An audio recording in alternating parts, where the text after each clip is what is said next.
Muy buenas noches, noches de misterio. Hoy tenemos un invitado especial, ya ustedes lo conocen, estuvo en otros programas con nosotros, Sergio Menossi. Y con Sergio vamos a hablar de algo misterioso, como siempre decimos. Pueblos desaparecidos de la historia directamente.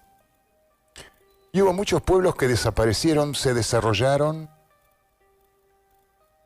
y un buen día no se supo más de ellos. Desaparecieron como por arte de magia, ¿no? Mayas, pascuenses, los Anasazi en el desierto de Estados Unidos,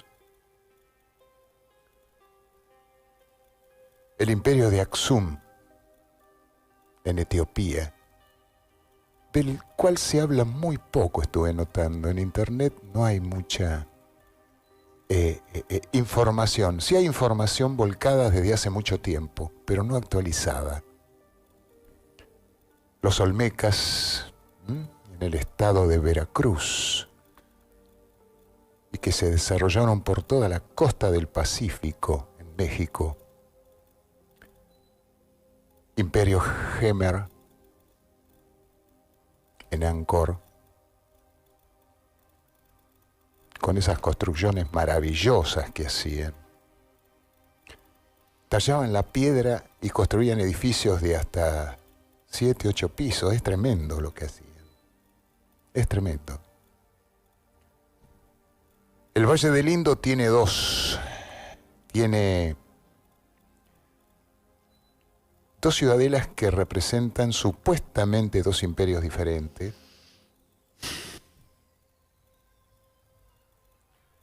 Lamentablemente una de ellas, los ingleses cuando entraron a la India necesitaban tener terraplenes para su ferrocarril. Entonces fueron sacando los ladrillos con que estaban construidos. Ladrillos perfectamente como los que hoy tenemos y construimos nuestros edificios, nuestras casas. Igualmente quedó algo porque, por supuesto que era un imperio, significa que la población era muy grande, el poblado. Después tenemos Tartessos. Tartessos es muy interesante porque estaba en la desembocadura del río Guadalquivir en España, hoy completamente inundado. Cuando subieron los niveles de agua a lo largo de la historia humana, hubo ciudades que quedaron bajo el agua, con construcciones artísticas tremendas. Un ejemplo, la Dama de Elche, que para tallarla tuvieron que utilizar tornos, microtornos. Otro gran desaparecido es Tartaria. Tartaria nos hablaba Marco Polo en su momento, en sus viajes al Asia.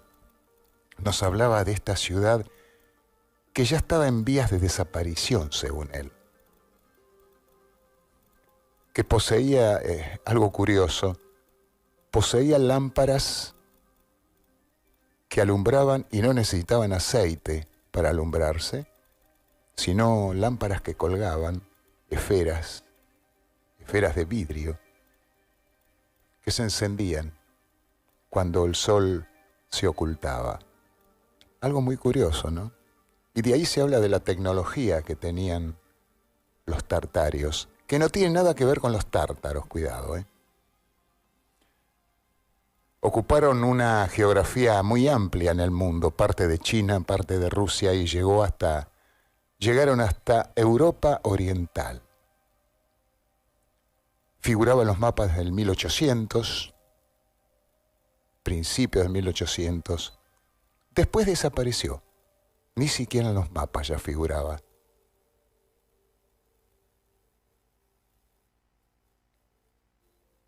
Tenemos los celtas, entre otros. Los celtas que llegaron a dominar casi norte de Europa y se estacionaron en Irlanda. Todas las leyendas, todos los mitos de los celtas nacieron a partir de esa región, de ese lugar, de ese país, Irlanda. Y entre ellos, una élite. Esa élite eran los druidas, de los cuales nos va a hablar hoy Sergio. Dentro de esa de línea. La segunda línea, claro, de la segunda línea dentro de los ejecutores. Ajá. Significa Esta que primera esto línea, sí. es tan viejo como el mundo, Exacto. o más viejo tal vez, Mucho más viejo. desde los te diría principios. Yo te diría mucho más viejo todavía. Ajá. En esta primera línea de control no existen socialmente. No tienen ni documentos, ni son ni familias, son máquinas perfectas de carbono. Sí. Y que viven para y por los amos.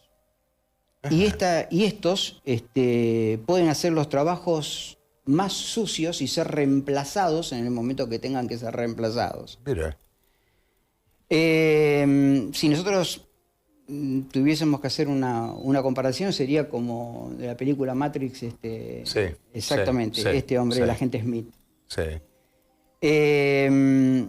Y bueno, vos sabés que hubo un premier ruso que se llamó Medvedev, que fue consultado por una periodista, ¿no es cierto?, en la que lo entrevista para conocer cuál era la realidad del mundo extraterrestre. Sí. Y este personaje le dice que la realidad extraterrestre en el mundo Sí. existe de dimensiones apabullantes para el ciudadano común, digamos, ¿no? Y le aconseja, este hombre, le aconseja ver la película Man of Black, o sea, Hombres de Negro. ¿No? Y recordemos que, yo no recuerdo ¿Vos sabés? David Icke fue el asesor de Matrix o el asesor de Hombres de Negro, pero participó en el guión. En el guión. Y acá es donde la cosa se pone interesante. Me haces acordar algo. Vos sabés que yo creo que lo nombré en programas anteriores. El descubridor, digamos, o la persona que empezó a hablar de lo que hoy se llama Hombre de Negro, era un periodista norteamericano llamado Bender. Y el tema de los hombres de negro, allá en los 60, un poco antes, se lo conocía como benderismo, en homenaje a este periodista que tenía una revista que hablaba sobre estos temas de misterio. Y vos sabés que un buen día dio una noticia. Dijo una noticia bomba sobre el tema de los ovnis, de los UFO. Había tenido contactos con ex agentes de seguridad también, supuestamente, de los servicios de seguridad, y le habían dado información, supuestamente, lo que hoy hizo ante el Congreso de Inteligencias No Humanas y elementos biológicos no terrestres, no humanos, junto a maquinaria caída, tecnología caída. Vos sabés que deja de salir la revista. Bender no solo cerró la revista, sino que se tuvo que mudar de estado, se fue a California. Ahí se lo pierde. Se dice que continuó como periodista, rastro, pero en otros temas. Ajá. Y de ahí quedó benderismo. Se le aparecieron personajes vestidos de negro, con galera, todos usaban tipo bombín. Sí, sí. Y le dijeron, no puede hablar de esto. Claro. Le pedimos por favor que no hable de esto, si no su seguridad va a correr riesgos. Parece que fue tal el susto que tuvo Bender que dejó de hablar, dejó la revista, lo dejó al socio porque entre dos hacían la revista. El socio se dedicó a otra cosa también, extrañamente.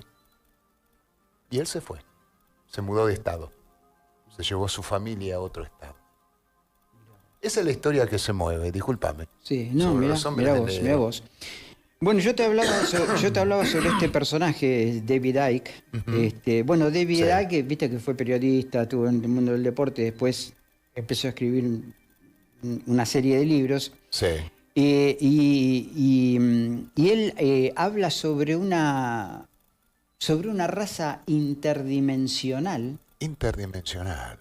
Llamada los arcontes. Arconte. Llamados arcontes. Donde él dice que esta raza como que ha secuestrado la Tierra, ¿no? Esta gente. Bueno. Y él lo que dice es que esta raza interdimensional hizo una modificación genética sobre el hombre y generó un híbrido, un ser humano híbrido, con determinadas características,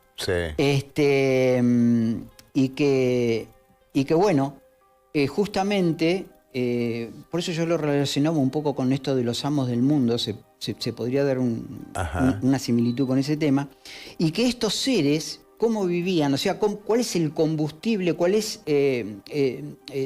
sus pilas para que pudiese andar, para que funcione. Las emociones humanas. Exactamente. El terror. Te comento algo. Y te comento algo, déjame que te termine con esto, porque es importante. Hay una película, yo no sé si lo hizo Pixel, creo, que se Monster Inc. ¿Te acordás? Monster Inc. Sí. Monster Inc. Justamente lo que vos ves reflejado ahí es justamente unos monstruos que vienen de otro plano a este plano, donde a través de un enlace logran conectarse en las habitaciones de los chiquitos para asustarlos, y ese susto lo que hace es genera determinada energía que después estos monstruos la logran tomar, la canalizan y la envasan. Y ese es el combustible. Y bueno, esto es una cosa similar. Me haces acordar de algo. Nene, toma la sopa porque viene el cuco. Exactamente. O sea, es una cosa así. Vos sabés una cosa, ahora hablando un poco más, no de temas personales cuando era chico, sino vos sabés que la Segunda Guerra Mundial, en especial, hubo una secta, Ahnenerbe. La secta Ahnenerbe, de la cual pertenecía Hitler. Cuidado, esto no es hacer apología, simplemente es contar una historia que después resultó ser cierta. Buscaban un contacto con un ser supremo que vivía en la Tierra y que para ellos vivía en las profundidades, pero en el Tíbet. ¿Qué hicieron? Bueno, ellos tienen expediciones. Esta gentuza tiene 4 expediciones hechas al Tíbet para encontrarse con el rey del mundo. Exactamente. El rey del mundo. mundo. Muchos plantean que ese rey del mundo era justamente Rudolf Hess. Recordemos que Rudolf Hess estuvo preso en Spandau. Exacto. Y que muere el 17 de agosto de 1987. Y te comento antes, algo de Rudolf Hess. Antes de hacer ese vuelo fatídico a Gran Bretaña, que ya lo detienen, fue el más longevo aparte de los jerarcas nazis que sobrevivió, murió a los 90 y pico de años. Sí, sí. Vos sabés que antes vino a Sudamérica, hizo un viaje a Uruguay. ¿Rudolf Hess estás hablando? Rudolf Hess. Antes de ir en su viaje con Inglaterra, el Messerschmitt a Inglaterra a encontrarse con, no recuerdo el nombre, con el duque de Hamilton, ¿me parece? Duque de Hamilton, tenés razón. No se sabe los motivos secretos. Sí se manejan ahí cosas de esoterismo británico también. Cuidado, con esoterismo alemán. Cuidado. Claro. Pero vos sabés y ahí estaba metido Churchill. Estaba metido Churchill. Vos sabés que viene a Uruguay. Mira. Qué extraño, viene a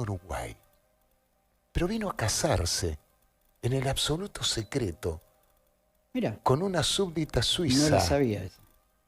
Me sorprende. Y en un pueblo, el cual conocí, que se llamaba Nueva Albesia, colonia suiza. Eran todos suizos que durante la guerra se vinieron para acá.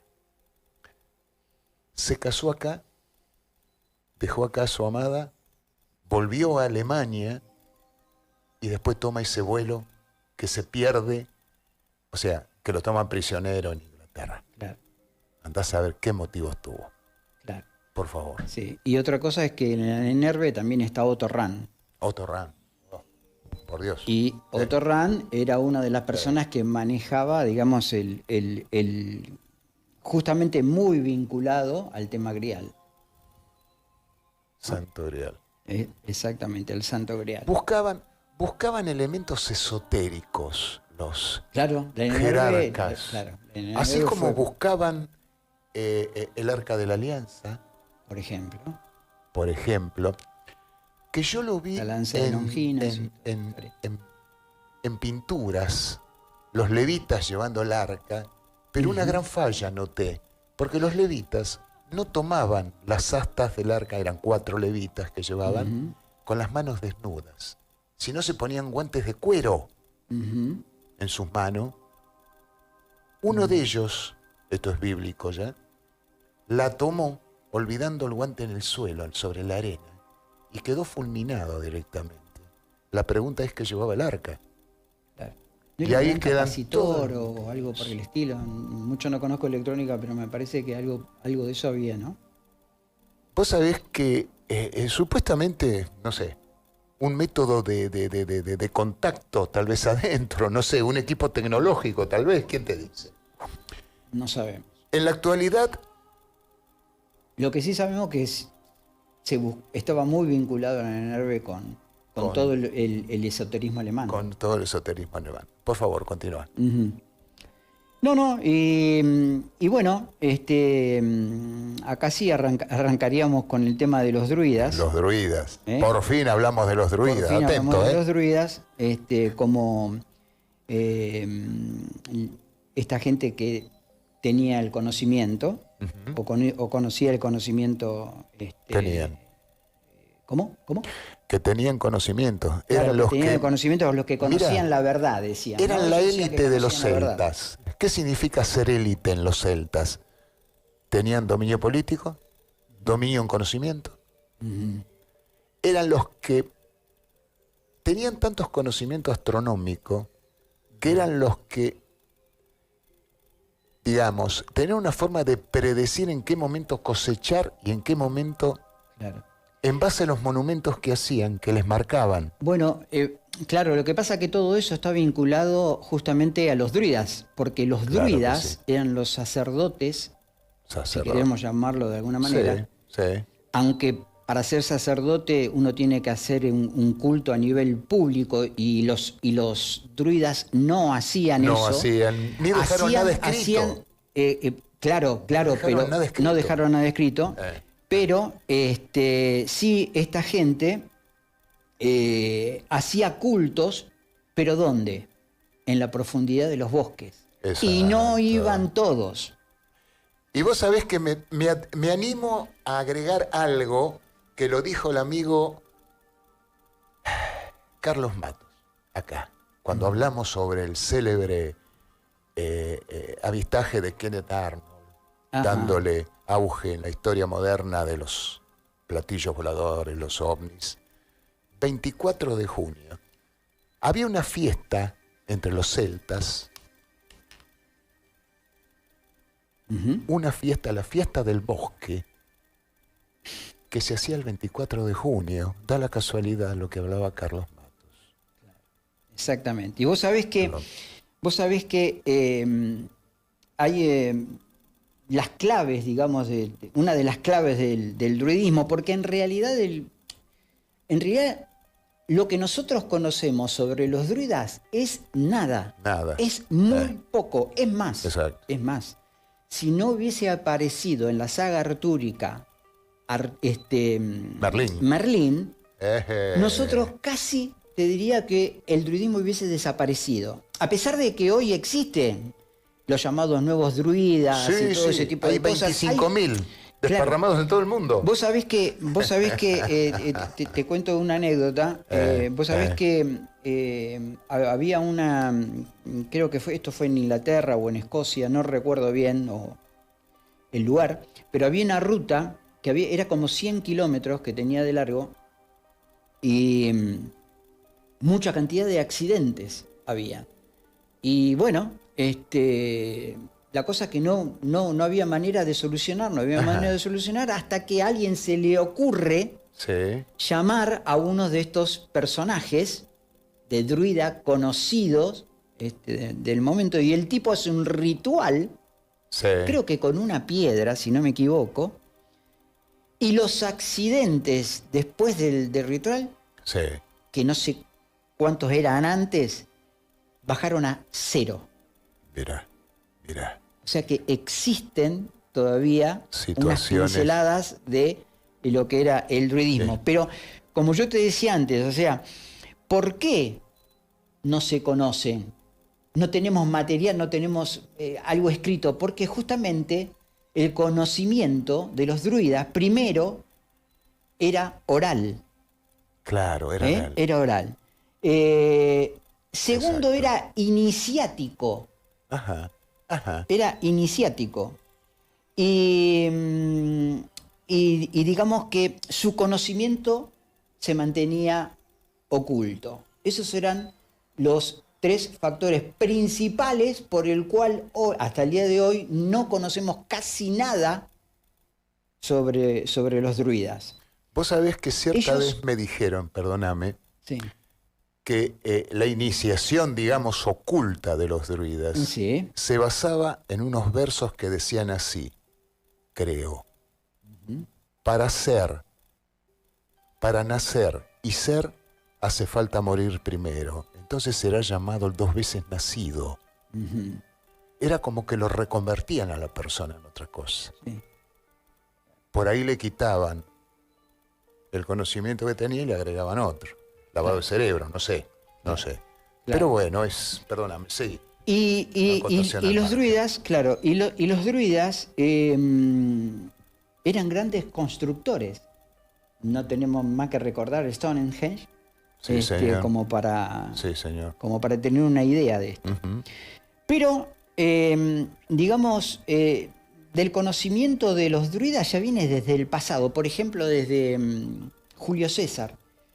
Julio César estuvo vinculado a personajes druidas. Sí, señor. En su campaña a las Galias, con un druida que se llamaba Viviciano o Vivicíaco. Entonces, ya había ahí un manejo de la magia oculta. Vos sabés que se habla de un historiador antiguo, Cicerón. Cicerón decía que tenía un amigo druida. Sí, señor. Y que lo... ahora vamos, porque... que lo hospedaba en su casa. Claro. A ver, la gente, digamos, estos grandes pensadores que tuvo la historia, que arrojan un poco de luz sobre el druidismo, tenemos a Julio César, a Posidonio, Cicerón, Diodoro Sículo, Estrabón, Plinio, Orígenes, Diógenes, Tácito, que hablaban sobre el druidismo. A Plinio el Viejo le decían, le debemos en gran parte la historia que se conoce del Antiguo Egipto, que se permitió trasladarla en el tiempo. Mirá. Y parte de ella nos llegó hasta hoy. Plinio. Mira vos. Perdón, sí. Vos sabés que Estrabón en el año 60 a.C. Hablaba sobre los druidas. Y él hablaba justamente sobre la tremenda crueldad de esta gente, ¿no? Sí. Y ellos, y él relata, digamos, digamos, a los, ¿cómo es que se dicen? A toda esta gente que... A los súbitos, los seguidores. No. Cuando tomás posesión de una zona y esta gente queda como esclavo, digamos. Ajá. A esta En gente... ese momento. Exacto. A esta gente la mataban. Sí. Hacían... Le clavaban, por ejemplo, cuchillos en determinadas zonas específicas de la espalda y ellos decían de que a través del sufrimiento de esta gente, podía entrar en conexión con las deidades. Y volvemos nuevamente con las sensaciones. Exactamente. Entonces, bueno, nada. Vos sabés que también este hombre, Estrabón, habla sobre a esta gente que capturaban después de las conquistas. Muchas veces la metían en bolsas, digamos, de mimbres con paja y atadas a esta gente y las quemaban vivas. Por Dios. Entonces, bárbaros. Claro, pero vos fijate que después lo toma la Iglesia Católica en la fiesta de San Pedro y San Pablo. O sea, el origen viene desde el druidismo. La famosa y después fogata. transmuta y cambia a la festividad. Los druidas llamaban a esta barbarie Sí, que ellos hacían, sí. ellos lo llamaban, ¿cómo es que se dice esto? La tradición del fuego. Tradición del fuego. La tradición del fuego. Bueno, es así como han quedado algunos textos escritos por esta gente, ¿no? Sí. Tácito también hablaba sobre ese tema. Muchas veces se cree que los druidas formaban una casta. No formaban una casta. Los druidas eran una orden, ¿no? Dentro de los celtas. Exactamente. Dentro de los celtas. La pregunta es de dónde venían los druidas. Porque supuestamente... Ahí vamos. Los celtas dominaban el norte de Europa. Claro, porque en realidad los celtas, digamos, vienen de los escitas. Y los escitas, para que te ubiques, viene desde el norte del mar Caspio. Sí, señor. Y vienen avanzando por el norte del Mar Negro también y entran en la parte central de Europa. De Europa, claro. Claro. Ahora quedan resabios celtas en España, pero mayormente bajaron hasta Irlanda. Claro, parte de Escocia. Claro. Pero mayormente Irlanda. Claro. Porque vos tenés la avanzada que hacen hacia Europa Central, llegando justamente hasta lo que es Irlanda. Ajá. Esa sería una de las corrientes, y la otra corriente por mar, Sí. por el Mediterráneo, que llegaron hasta Tarsis. Tarsis. Cuando ellos van a... Tartesos. Exactamente. Cuando ellos, cuando los druidas llegan a Irlanda, Ajá. ahí se encuentran con los femores. Los femores o los tuatas de Danán, que eran reminiscencias de los hiperbóreos. Exacto. Y ellos combaten con ellos. Y bueno, justamente, ¿no? Y lo logran destruir. Nada. Ahí entra algo que entra en un conflicto, digamos, importante entre el druidismo y los hiperbóreos, digamos, ¿no? Ajá. Porque si bien estos fomores y los totas de Danán eran reminiscencia de los hiperbóreos, los celtas y los druidas en especial, ellos podían manejar el clima, las tempestades en los mares, podían hacer aparecer monstruos o mujeres hermosas, todo a través de la materialización. Entonces, bueno, parece que el conocimiento de esta gente con la magia era bastante interesante, bastante importante también, ¿no? Otra de las cosas... La pregunta es, ¿usted cree en la magia? ¿Existe magia? ¿O son todos factores psicosomáticos? Una pregunta, para el oyente. Una pregunta para el oyente. Si tienen la respuesta, con gusto los escuchamos. Vos sabés que los principales símbolos de los druidas era el jabalí, la osa y el trébol de 4 hojas. Trébol de 4 hojas.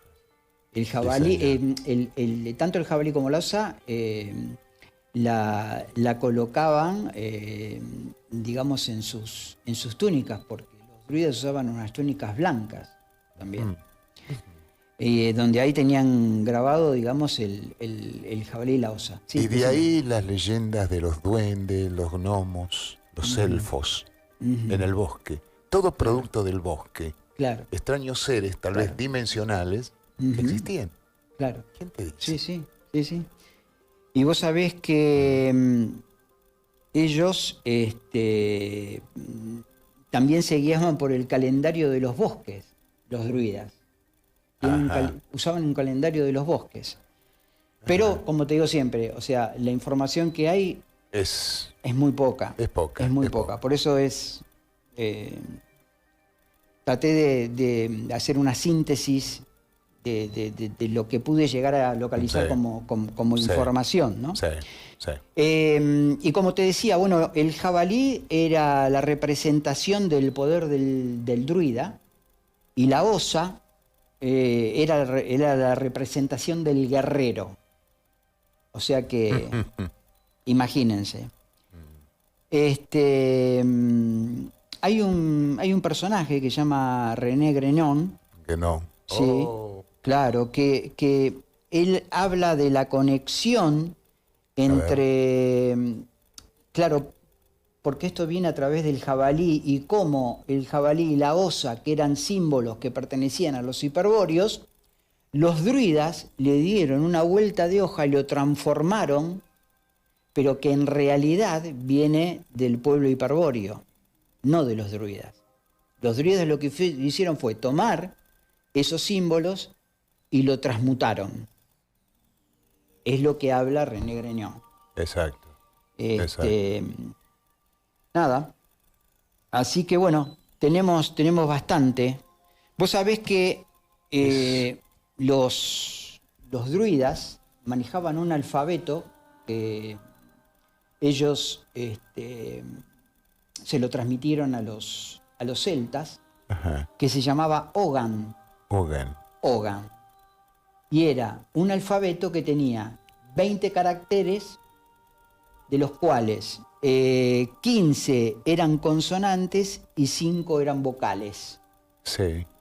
¿No? Interesante.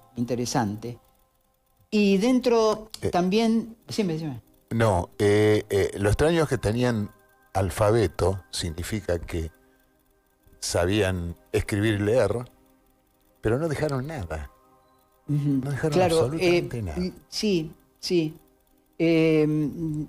No estoy muy seguro si este tipo de alfabetos era como para dejar escrito o eran maneras de contar su historia por ahí. Sí, pero más gutural, más desde la pronunciación que el traslado hacia lo escrito, ¿no?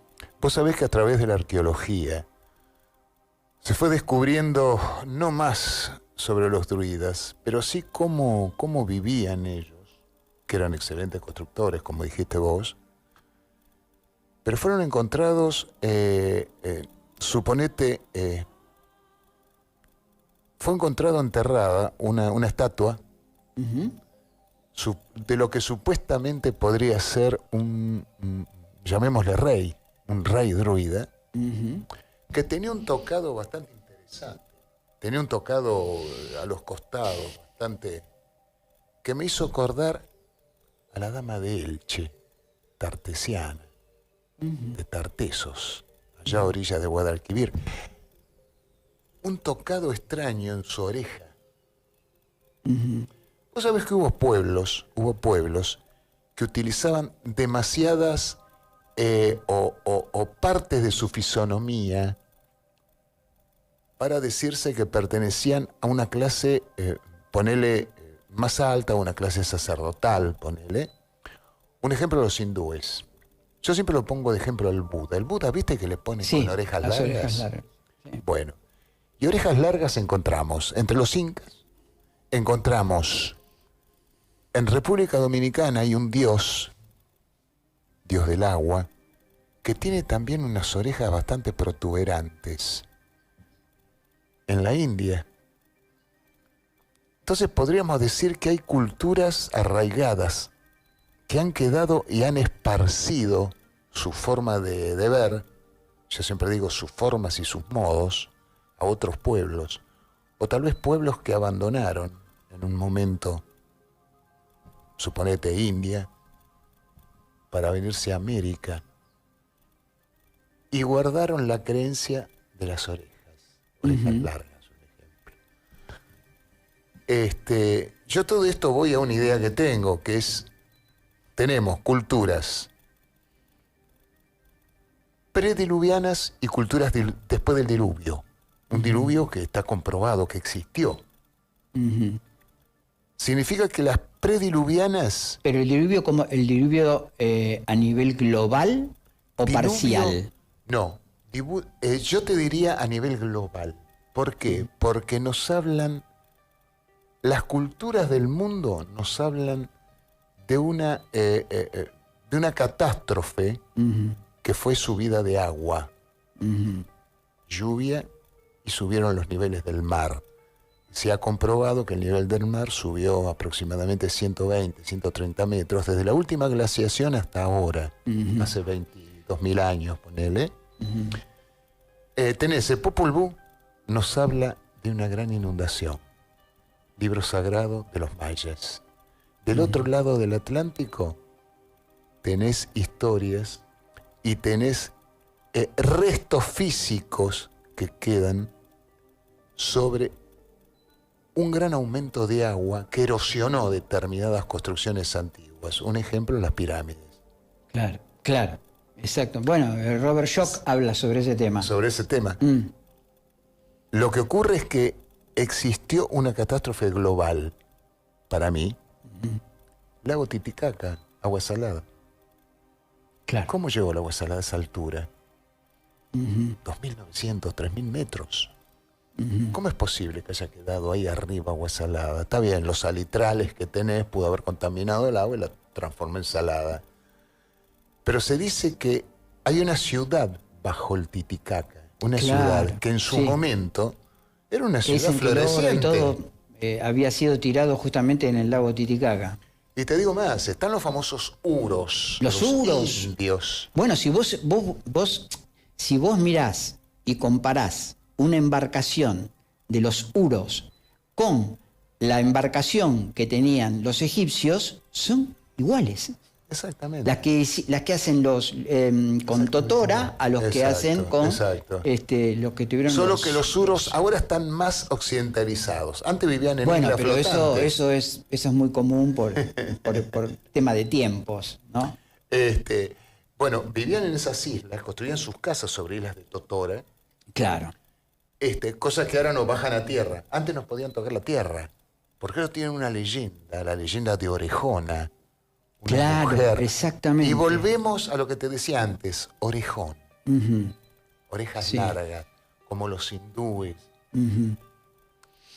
Claro. Como que hay una ideografía que queda a lo largo de la historia, que va trascendiendo de pueblo en pueblo, pero que nació en un lugar. tal vez lo que diría Churward, el coronel, alocado para muchos, el continente de Mu, Claro. que se esparció cuando se hundió el continente de Mu a causa de esa gran inundación generalizada que hubo en el mundo, o tal vez por otra cosa. Los que sobrevivieron a esa catástrofe, algunos fueron a la India, otros fueron a Claro. América, Claro. otros fueron al África. Claro. Hay que ensayar ideas, ¿no? Claro. Muy alocado. No, parece, no, pero sí, sí. ¿quién te dice? Sí, sí, sí. Bueno, vos sabés que, digamos que estos druidas Sí. también lo podríamos dividir habían, por ejemplo, druidas jueces que se encargaban de Ajá. todos los problemas sociales y de crímenes y de todas las cosas que podrían haber en la población celta. Sí. Después tenemos los druidas guías, que eran los que estaban asociados con todo lo que tenga que ver o esté relacionado con la ciencia. Sí. Y los druidas bardos, que eran los druidas que estaban asociados al arte y a la música. La música. Y otros que se llamaban los druidas hechiceros, Sí. que estaban por encima del rey celta. A la pucha. Que eran asesores del rey. Y digamos como que los digamos, sacerdotes druidas eran los que manejaban a los celtas, en definitiva, ¿no? Y vos sabés que cuando yo te comentaba el tema de que de la invasión a las Galias, Sí. hubo un druida, un jefe druida que se llamaba Armegín, que en el momento de conquistar las Galias, lo que hacía él, se paraba en el territorio donde iba a ser conquistado, pone su pie derecho y recita unos versos, digamos, mágicos, ¿no? De alguna manera. Sí. Y yo conseguí un extracto de esos versos, Sí. y dice... Primero apoyar el pie abajo, Sí, después decirlo porque la radio es tuya, te pertenece. dice, yo soy el viento que sopla sobre las aguas del mar. Yo soy la ola que rompe contra la roca. Yo soy el trueno del mar. Yo soy el ciervo y el toro de los 7 cuernos. Yo soy el buitre en la barranca. Yo soy la lágrima del sol. Yo soy la más bella de las flores. Yo soy el jabalí intrépido. Bueno, pues Y todo sigue eso. sobre esos temas. Antes de la conquista, De un determinado lugar. antes de la conquista de las Galias. No sé cómo venimos con el tema del tiempo, pero Gonza, ¿qué hacemos acá? No tenemos que ir, es el dueño. 10 minutos tenemos. ¿Tenemos 10 minutos?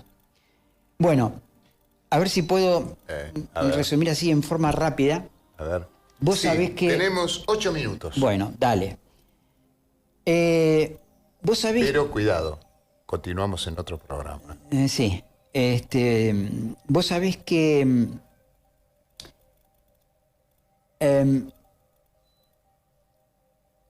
hubo unos personajes que vivieron en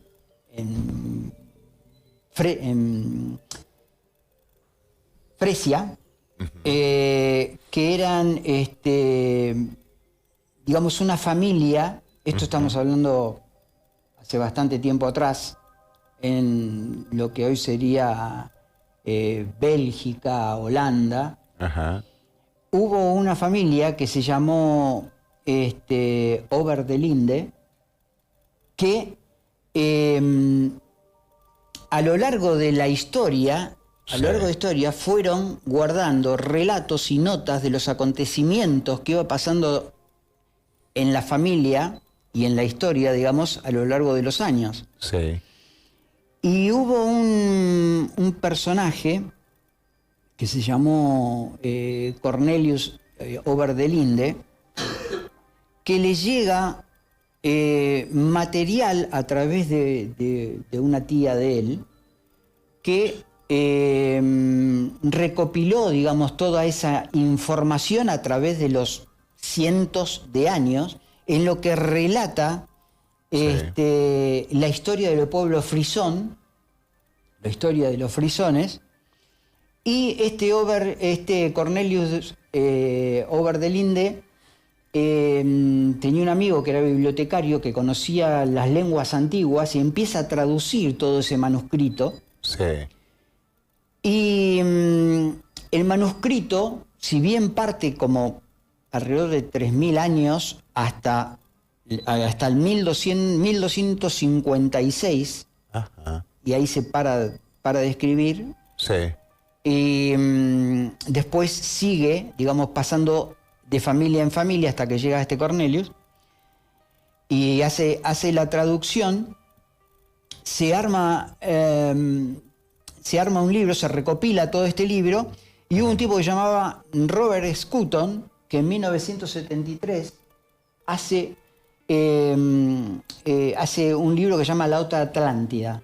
La otra Atlántida. La Otra Atlántida, que lo que describe es que había una Atlántida que no es la Atlántida que conocemos De Platón, nosotros, de Platón, no, de hace 12.000 años, sino que era de una Atlántida que estaba al norte de las Islas Británicas. Sí, señor. Y que tenía conexión con lo que sería todo Escandinavia. Por eso la parte de Escandinavia, digamos, como que era un punto comercial, digamos, que tenían este pueblo con en los la relatos zona escandinava. celtas hay una leyenda que te habla de Alción. Alción, una isla en penumbras, Ajá. más al norte de las Islas Británicas. Existía una isla que aparecía y desaparecía cada porcentaje de años, no sé si era cada 1000, y decía que aquel que pudiese llegar a la isla antes que desapareciera, es una especie es mágico esto, pero decía que había gente que llegaba a la isla, desaparecía con la isla, pero aprendía cosas, y volvía 1000 años después, rejuvenecido, o sea, con la misma edad de la que había partido, pero lleno de conocimiento, decían. Y rejuvenecidos. Y rejuvenecidos. Me suena mucho a este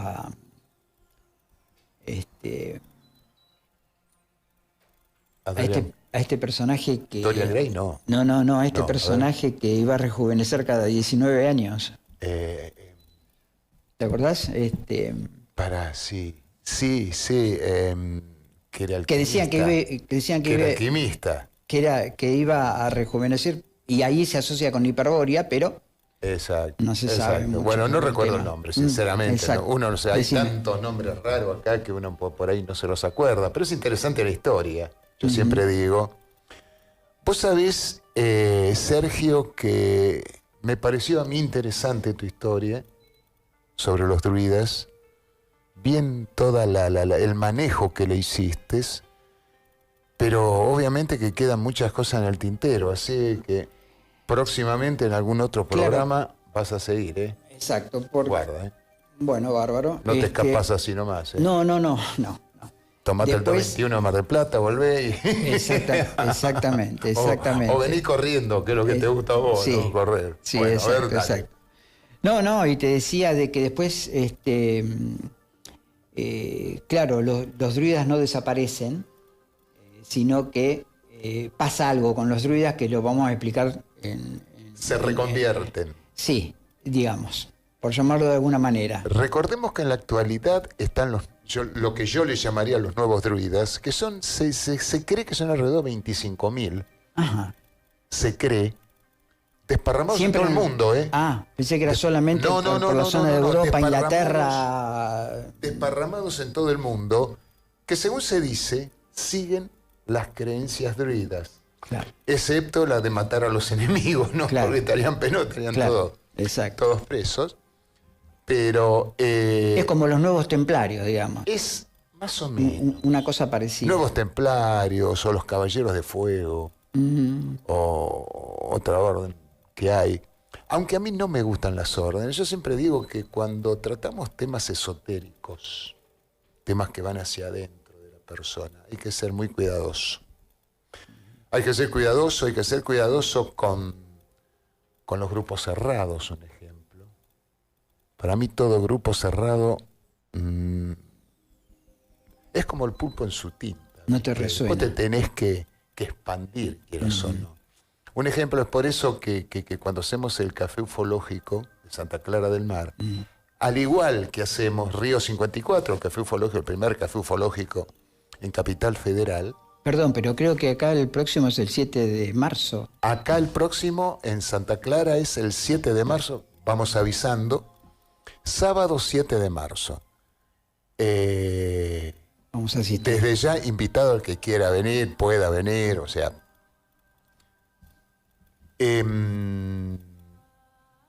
Recuerdo que digamos, es limitada la cantidad de gente. La vez, el último hubo aproximadamente 42, 43 personas y casi colmamos el lugar, que gracias a Andrés, que nos cede el primer piso de la Martina. Eso también es un agradecimiento enorme para Andrés. Así que bueno, los grupos cerrados no existen. Sí existen los espacios abiertos, todo abierto, donde la gente se trata con máximo respeto, obviamente, donde se escuchan testimonios. Estoy hablando ahora de los cafés ufológicos, y en especial el de Santa Clara del Mar, donde se habla tanto de tecnología espacial como de fenomenología UFO,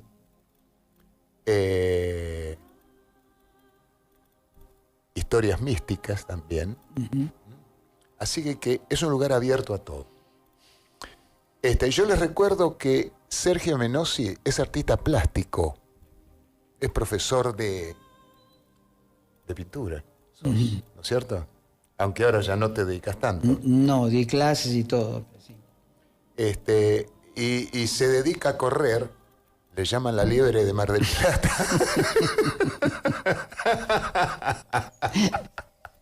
Es un amigo. Me permito esta chanza porque es un amigo, es un buen amigo.